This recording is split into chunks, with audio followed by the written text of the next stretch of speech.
ગઈકાલે ગુજરાતમાં બ્રિજ પડવાની ઘટના સામે આવી હતી, જેમાં મૃતકોના પરિવારજનોએ હવે હોબાળો મચાવ્યો છે। સેનાના જવાનોને બોલાવી જલ્દી રેસ્ક્યુ કરવાની માંગ કરવામાં આવી છે। પીડિત પરિવારજનો આક્ષેપ કરી રહ્યા છે કે રેસ્ક્યુ કામગીરી ઢીલી ચાલી રહી છે અને તેને લઈને પરિવારજનો ઘટના સ્થળે પહોંચ્યા હતા અને હોબાળો મચાવવામાં આવ્યો છે। તેમનું કહેવું છે કે જે રેસ્ક્યુ કામગીરી ચાલી રહી છે તેની કામગીરી ખૂબ જ ધીમી ગતિથી ચાલી રહી છે અને તેથી જ સેનાના જવાનોને જલ્દીથી બોલાવી રેસ્ક્યુ કામગીરી કરવામાં આવે અને ઝડપી કામગીરી કરવામાં આવે તે મુદ્દાને લઈને હોબાળો મચાવવામાં આવ્યો।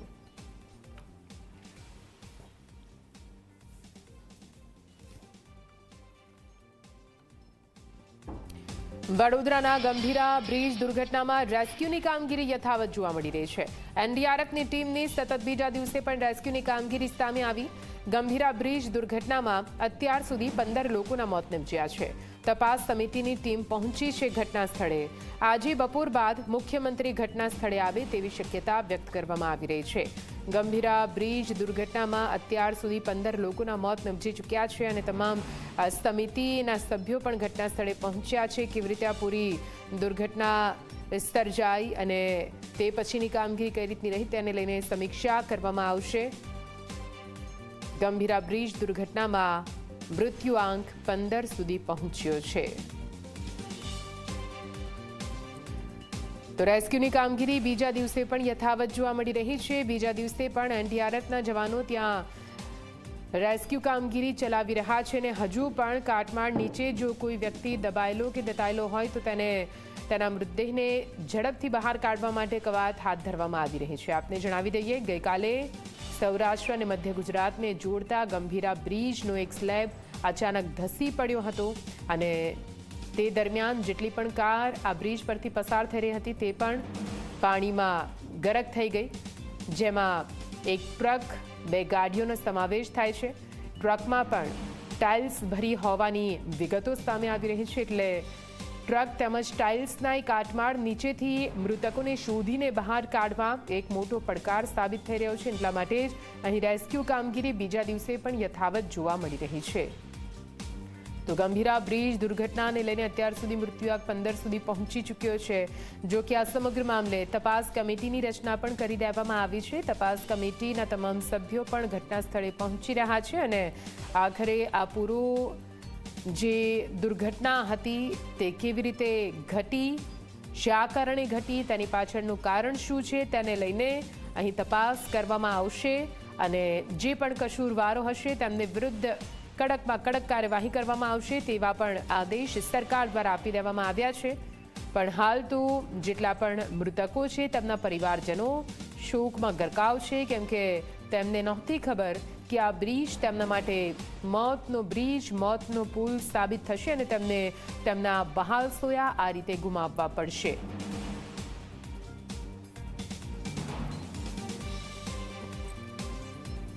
આજ વિશે વધુ માહિતી સાથે સંવાદદાતા રવિ અગ્રવાલ લાઈવ જોડાઈ ગયા છે। સીધા રવિ પાસે જઈશું। રવિ, ગંભીરા બ્રિજ જે ધરાશાયી થઈ ગયો હતો, આજે તેનો બીજો દિવસ છે દુર્ઘટનાનો અને હજુ પણ રેસ્ક્યુ કામગીરી ચાલી રહી છે। એનડીઆરએફના જવાનો તો ત્યાં યથાવત છે, પરંતુ હવે લોકો દ્વારા હોબાળો કરી માંગ કરવામાં આવી રહી છે કે જલ્દીથી તાત્કાલિક રીતે આ કામગીરી પૂર્ણ થાય, સેનાના જવાનો ત્યાં મૂકવામાં આવે। ત્યાં આગળ કયા પ્રકારે પ્રક્રિયા ચાલી રહી છે, શું કે અપડેટ ત્યાંથી રવિ?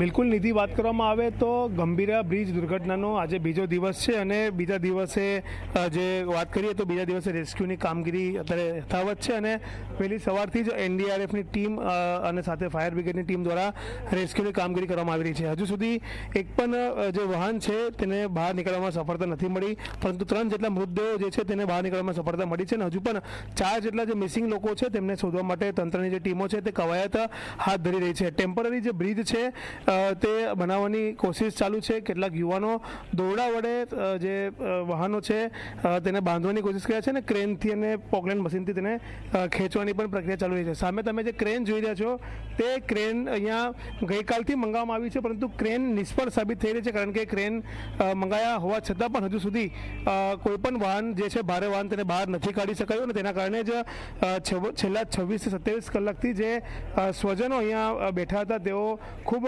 આક્રોશ વ્યક્ત કરતા હતા, તેમની ધીરજ ખોટી હતી અને તેમને હોબાળો કર્યો અને કલેક્ટર પાસે મળવાની તેમને વાત કરી અને કલેક્ટરને મળીને રજૂઆત કરી કે તેઓ તાત્કાલિક રેસ્ક્યુ કામગીરીની જે ઝડપ છે તે વધારે અને તેમના જે સ્વજનો ગુમ છે તેને તાત્કાલિક શોધીને આપે.